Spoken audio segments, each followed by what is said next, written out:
এই মুহূর্তে আমাদের সামনে কোচবিহার পঞ্চানন বর্মা ইউনিভার্সিটির ষষ্ঠ সেমিস্টারের হয়ে যাওয়া বিএসসি কোর্সের পরীক্ষার অফিসিয়াল প্রশ্নপত্রটা আমাদের সামনে রয়েছে। আজকের এই ভিডিওটিতে আমরা এই প্রশ্নপত্রটার পুরো উত্তর কিন্তু ডিটেলস আলোচনা করব। আমাদের পরীক্ষায় 35খানা এমসিকিউ প্রশ্ন আসে, আর 35টার উত্তর আজকের এই ভিডিওটিতে তোমরা ডিটেলসে জানতে চলেছ।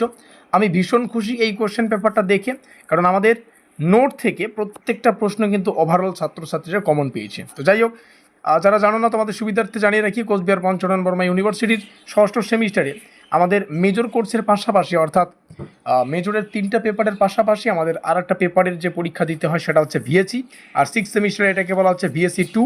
মোটামুটি 35টার মতো এমসিকিউ আসে, 35টারই উত্তর করতে হয়, তার পাশাপাশি এখানে 1.5 ঘন্টা কিন্তু সময় দেওয়া হয়।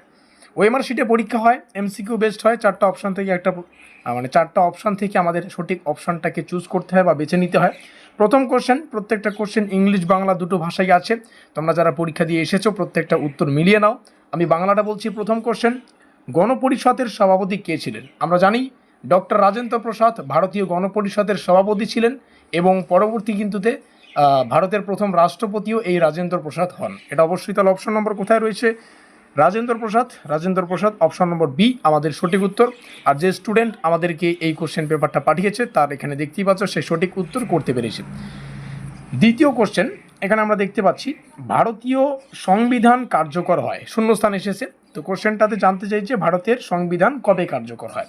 সবাই জানি 26শে জানুয়ারি 1950, অর্থাৎ 26শে জানুয়ারি 1950। আর এই দিন থেকে কিন্তু ভারত একটি যে সার্বভৌম গণতান্ত্রিক প্রজাতন্ত্র হিসাবে সেটা কিন্তু আত্মপ্রকাশ করে। তাহলে এখানে কোথায়? অপশন নম্বর বিতে আমরা দেখতে পাচ্ছি 26শে জানুয়ারি 1950। নেক্সট কোশ্চেন, 3 নম্বর কোশ্চেনটা।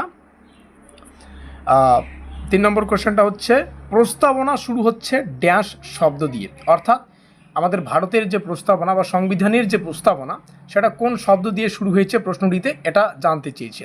তো উত্তর হচ্ছে we the people of India, অর্থাৎ আমরা ভারতের জনগণ। তাহলে এখানে কোথায় লেখা রয়েছে আমরা ভারতের জনগণ? Option number B. এবং আমরা যদি দেখি, জাস্ট আ মিনিট, হ্যাঁ এখানে কিন্তু অপশন নম্বর বিতে আমরা দেখি we the people of India. আমরা নেক্সট কোশ্চেনে আসবো, 4 নম্বর কোশ্চেনটা। এখানে ইংলিশ ভার্সন রয়েছে, আমি এখান থেকে নিচে এসে বাংলা ভার্সনটা পড়ছি। ভারতকে প্রজাতন্ত্র বলা হয় কেন? ভারতকে প্রজাতন্ত্র বলা হয় কেন? প্রশ্নটা, কারণ সরকার নির্বাচিত প্রতিনিধিদের মাধ্যমে তার ক্ষমতা প্রয়োগ করার জন্যই আমরা ভারতকে প্রজাতন্ত্র বলি। আর এখানে সরকার নির্বাচন হয়, তারপরে তার প্রতিনিধিদের মাধ্যমে ক্ষমতাটা প্রয়োগ করে, এটাই হচ্ছে মূল ব্যাপার। আর ভারতে রাষ্ট্রপ্রধান জনগণের দ্বারা কিন্তু পরোক্ষভাবে নির্বাচিত হন, বংশানুক্রমিক কিন্তু এখানে রাজার কোনো গল্প বা সেরকম কিছু নেই। তাহলে এখানে সঠিক উত্তর হচ্ছে সরকার নির্বাচিত প্রতিনিধিদের মাধ্যমে তার ক্ষমতা প্রয়োগ করে।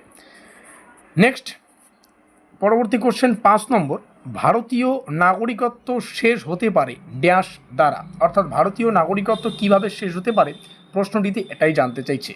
সেটা হচ্ছে ভারতীয় নাগরিকত্ব শেষ হতে পারে সেটা হচ্ছে নাগরিকত্ব ত্যাগ দ্বারা। তাহলে এখানে কোথায় রয়েছে নাগরিকত্ব ত্যাগ? Option number C. অর্থাৎ এই প্রশ্নটিরও উত্তর কিন্তু সঠিক করতে পেরেছে যে স্টুডেন্ট আমাদের কাছে এই কোশ্চেন পেপারটা পাঠিয়েছে। তাহলে অপশন নম্বর সি, এটা হচ্ছে মোস্ট ইম্পর্টেন্ট। মানে কোনো ব্যক্তি স্বেচ্ছায় কিন্তু নাগরিকত্ব ত্যাগ করলে তার ভারতীয় যে নাগরিকত্ব সেটা কিন্তু শেষ হয়ে যায়। এটাই এর উত্তর বা ব্যাখ্যা।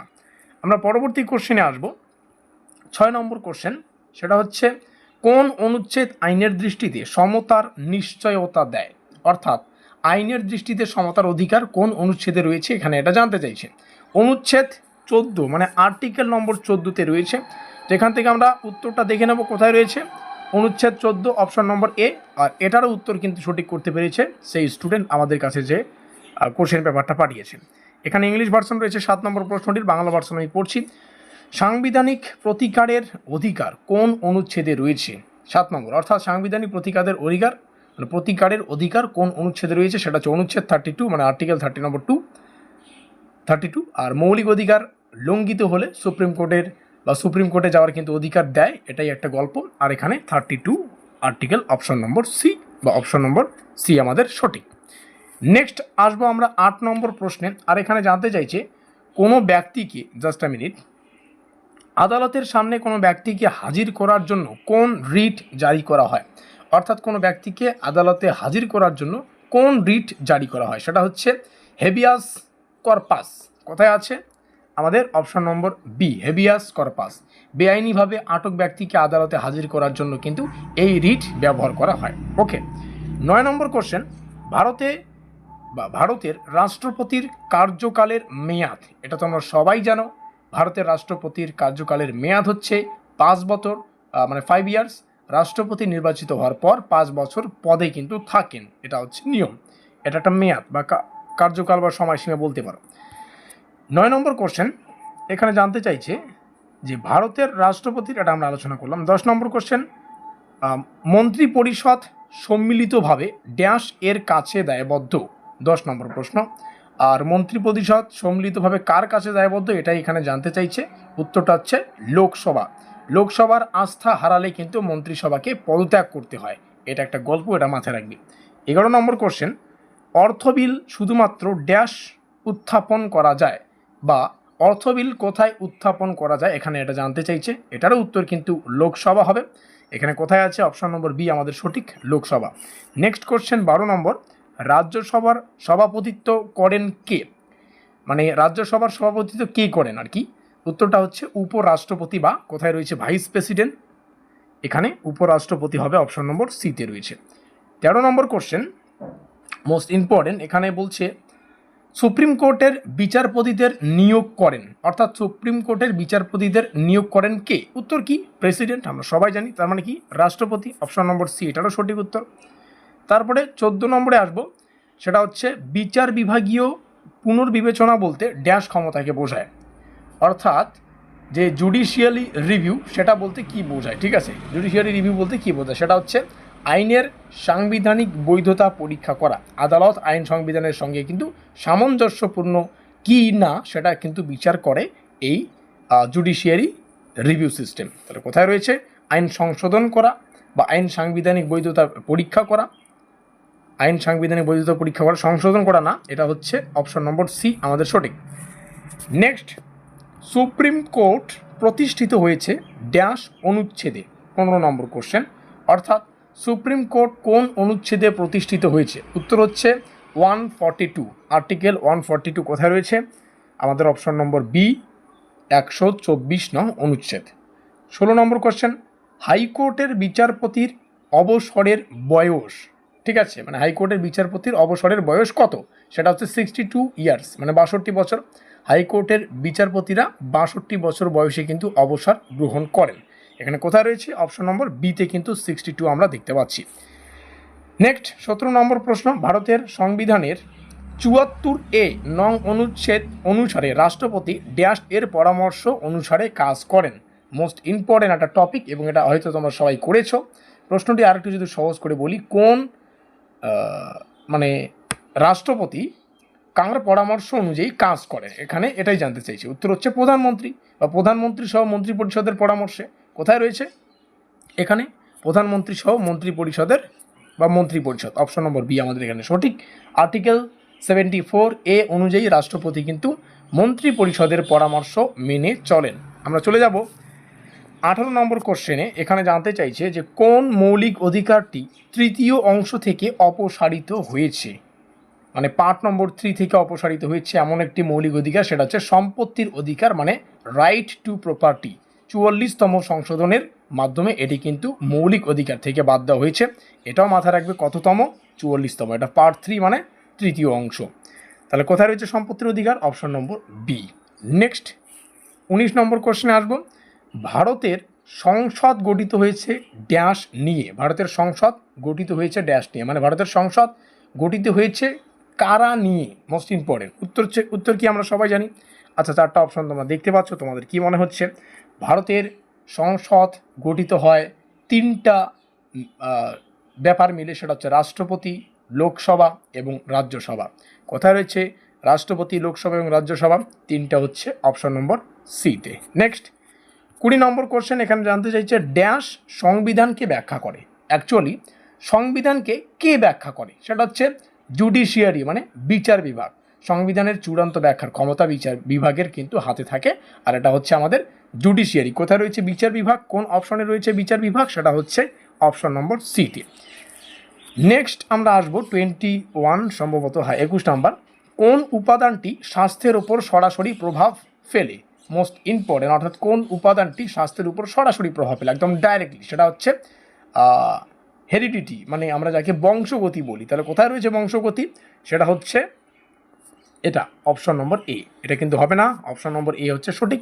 আর 21 নম্বর কোশ্চেন থেকে আমরা দেখতে পাচ্ছি আমাদের যে সেকেন্ড মানে সিলেবাসটা, কারণ আমরা জানি হেলথ অ্যান্ড ওয়েলনেস নামে সিলেবাসটা যে রয়েছে, সেই সিলেবাস থেকে কোশ্চেন কিন্তু আমরা প্রথম এখানে পেলাম সম্ভবত 21 নম্বর থেকে। তারপরে 22 যেটা হচ্ছে শারীরিক সক্ষমতা হলো ড্যাশ ক্লান্তি ছাড়াই দৈনিক কাজ করার ক্ষমতা। 22 নম্বর কোশ্চেনে, অর্থাৎ এখানে যদি আমি বলি যে ফিজিক্যাল ফিটনেসটা কী, ঠিক আছে, এখানে জানতে চাইছেন এক কথায় যে ফিজিক্যাল ফিটনেসটা কী, ঠিক আছে, কোন উপাদানটা স্বাস্থ্যের উপর সরাসরি প্রভাব ফেলে, ওটাকে আমরা এর আগে আলোচনা করলাম, বংশগতি। আর এখানে যেটা আছে ফিজিক্যাল ফিটনেস কি, সেটা হচ্ছে অতিরিক্ত ক্লান্তি ছাড়া দৈনন্দিন কাজ করার ক্ষমতা। এটি শারীরিক সক্ষমতার অন্যতম একটা স্বীকৃত সংজ্ঞা। তাহলে এটা কী হবে? অতিরিক্ত ক্লান্তি ছাড়া। কোথায় রয়েছে এখানে একটু কনফিউশন প্রশ্নটিতে, তো অবশ্যই অতিরিক্ত যে ব্যাপারটা, এই অতিরিক্তটা আমরা কিন্তু এই যে ফাঁকা অংশটা বা শূন্যস্থানে সেখানে লিখবো। তাহলে কী হবে? শারীরিক সক্ষমতা ছাড়া অতিরিক্ত ক্লান্তি ছাড়াই দৈনন্দিন কাজ করার ক্ষমতা, এটাই হচ্ছে ফিজিক্যাল ফিটনেস, ঠিক আছে। নেক্সট আমরা আসবো 23। আর এখানে জানতে চাইছে যে আয়ুষ মানে AOIUSH মন্ত্রণালয় কবে গঠিত হয়েছিল, ঠিক আছে, আয়ুষ মন্ত্রণালয় কবে গঠিত হয়েছিল? মোস্ট ইম্পর্টেন্ট ব্যাপার, 2014 সালে 9 নভেম্বর 2014 সালে আয়ুষ কিন্তু পৃথক মন্ত্রক হিসেবে প্রতিষ্ঠিত হয়। তো এখানে 2014 কোথায় রয়েছে? অপশন নম্বর এ। 2013 কিন্তু নয়। 24 সুস্থতাকে প্রভাবিত করে এমন উপাদান হলো, মানে ওয়েলনেসকে প্রভাবিত করে কোনটি, এক কথা জানতে চাইছে। তো এখানে বংশগতি রয়েছে, জীবনধারা রয়েছে, পরিবেশ রয়েছে, আর সবকটি রয়েছে। তো আমার তো মনে হয় বংশগতি, জীবন, হ্যাঁ, তাহলে অপশন নম্বর ডি সঠিক, কারণ সবকটিই কিন্তু সুস্থতাকে প্রভাবিত করে। 25 শিশুদের ওয়েলনেস প্রোগ্রাম কিসের ওপর গুরুত্ব দেয়, ঠিক আছে, মোস্ট ইম্পর্টেন্ট, নিচের কোনটি স্বাস্থ্যের একটি মাত্রা, কোথায় 25, এই তো, শিশুদের জন্য সুস্থতা কর্মসূচি ড্যাশ এবং খেলার ওপর গুরুত্ব দেয়, সেটা কি, কিসের ওপর? আনন্দদায়ক কার্যকলাপ, ফান অ্যাক্টিভিটিস। তাহলে অপশন নম্বর বি 25-এর সঠিক উত্তর। 26 নম্বর প্রশ্ন, এখানে জানতে চাইছে নিচের কোনটি স্বাস্থ্যের একটি মাত্রা নয়। এখানে বলছে স্বাস্থ্যের মাত্রা নয়, তাহলে কি ডিজিটাল, এটা স্বাস্থ্যের মাত্রা নয়। আমরা দেখতে পাচ্ছি শারীরিক, মানসিক, আধ্যাত্মিক, এগুলো তো স্বাস্থ্যের মাত্রার মধ্যে পড়ে। 27 কোনটি হেলথ রিলেটেড ফিটনেসের উপাদান, ঠিক আছে, কোনটি স্বাস্থ্য সম্পর্কিত ফিটনেসের একটি উপাদান? উত্তরটা কি? সেটা হচ্ছে একটু দেখতে হবে, কার্ডিও, যেটা মানে হৃৎপিণ্ড ও ফুসফুসের যে কর্মক্ষমতার সঙ্গে এটি সম্পর্কিত। আর এটা আমি দেখতে পাচ্ছি কার্ডিও কোথায় রয়েছে, একটু, এই যে কার্ডিও ও শ্বসনশীলতা, অপশন নম্বর সি হবে সঠিক, শক্তি না, ঠিক আছে, একটু ভালো করে চেক করে নেবে। 28 বলছে স্বাস্থ্য শিক্ষার মূল লক্ষ্য হলো মানুষের আচরণে ড্যাশ আনা, কি আনা, মানে হেলথ এডুকেশনের মূল লক্ষ্যটা কি, এখানে এটাই বলছে ইতিবাচক পরিবর্তন আনা, মানে পজিটিভ একটা চেঞ্জ বা পজিটিভ ভাইব আনা, মানে স্বাস্থ্য শিক্ষা মানুষের আচরণ আর অভ্যাস ইতিবাচকই কিন্তু বা ইতিবাচক একটা পরিবর্তন আনে। তাহলে কোথায় রয়েছে পজিটিভ চেঞ্জ বা ইতিবাচক পরিবর্তন? সেটা হচ্ছে আমাদের option number B, option number A না, কে করেছে রে, যাই হোক, এখানে দেখতে পাচ্ছি দুই একটা কোশ্চেন সে সঠিক করতে পারেনি। 29 নম্বর কোশ্চেন, আয়ুষ এর পূর্ণ রূপটা কী, মানে 4টা অপশান রয়েছে, এর মধ্যে পূর্ণ রূপটা কী আমরা একটু দেখে নেব। ভারতের ঐতিহ্যবাহী যেটা হচ্ছে চিকিৎসা পরীক্ষাগুলোর মধ্যে আয়ুষ একটা গঠিত। তো এখানে সঠিক উত্তরটা কী হবে? ইংলিশটা দেখে দিই, তাহলে তোমাদের বুঝতে সুবিধা হবে। উত্তরটা হচ্ছে আয়ুর্বেদা, যোগা। এখানে কোথায় রয়েছে রে, এই যে প্রথমে আয়ুর্বেদা দিয়ে শুরু, যোগা আছে, তারপরে রয়েছে এই কোনটাতে রাইট দিচ্ছি রে, অপশন নম্বর বি হবে সঠিক, ঠিক আছে, হ্যাঁ, বি নম্বরটা হচ্ছে সঠিক উত্তর। এখানে হোমিওপ্যাথিরা শেষে আছে, ওইটা হচ্ছে সঠিক। 29 হয়ে গেল, আমরা 30 নম্বর কোশ্চেনে আসবো। ওয়েলনেস মিনস মানে সুস্থতা বলতে কেবল রোগের অনুপস্থিতির চেয়ে ড্যাশ বোঝায়। 30 নম্বর কোশ্চেনটা একটু ইন্টারেস্টেড এবং ঘুরিয়ে এসেছে, মানে ওয়েলনেস বলতে কি বোঝায় এটা এখানে জানতে চাইছে। রোগের অনুপস্থিতির চেয়ে বেশি কিছু, সেটাই তো ওয়েলনেস সঠিক অর্থ হবে, তাই না? তাহলে এখানে বেশির উপরে টিক চিহ্ন দেবে। এখানে একটা কোশ্চেন রয়েছে, NIHFW কোন সালে প্রতিষ্ঠিত হয়েছে? NIHFW কোন সালে প্রতিষ্ঠিত হয়েছে? উত্তরটা হচ্ছে 1977। এখানে আছে কি কোথাও 1977, অপশন নম্বর বি। আর এখানে তোমাদের মাথায় রাখতে হবে এটার ফুল ফর্মটা আমার যতদূর মনে পড়ছে national institute of health and family welfare, ঠিক আছে? এটা হচ্ছে 1977 সালে কিন্তু প্রতিষ্ঠিত হয় বা গঠিত হয়, যাই বলো না কেন। 32, এখানে 32 নম্বর, আয়ুষ কোন মন্ত্রকের অধীনে? আয়ুষ কোন মন্ত্রকের অধীনে? স্বাস্থ্য ও পরিবার কল্যাণ মন্ত্রক, ministry of health and family welfare. কোথায় রয়েছে? স্বাস্থ্য ও পরিবার কল্যাণ মন্ত্রক, সেটা হচ্ছে অপশন নম্বর সি। 34, শেষ দুটো কোশ্চেন রয়েছে, এখানে আমরা শেষ করব। 34, 34 নম্বর কোশ্চেন, নিচের কোনটি সুস্থতার ক্ষেত্রে একটি আধুনিক প্রবণতা? এখানে মোস্ট ইম্পর্টেন্ট ব্যাপার, একটু গর্ব লাগছে। অ্যাকচুয়ালি কোশ্চেনটাতে জানতে চাইছে যে ওয়েলনেসের ক্ষেত্রে আধুনিক প্রবণতা কোনটি, তাই না? নিচের কোনটি সুস্থতার মানে ওয়েলনেসের একটা আধুনিক প্রবণতা? তাহলে কি হবে? হোলিস্টিক ওয়েলনেস অ্যাপস অ্যান্ড, এটা কোথায় রয়েছে টেক সিস্টেমটা? একটু গর্ব লাগছে রে। এটার উত্তর 34, দেখতে হবে একটু।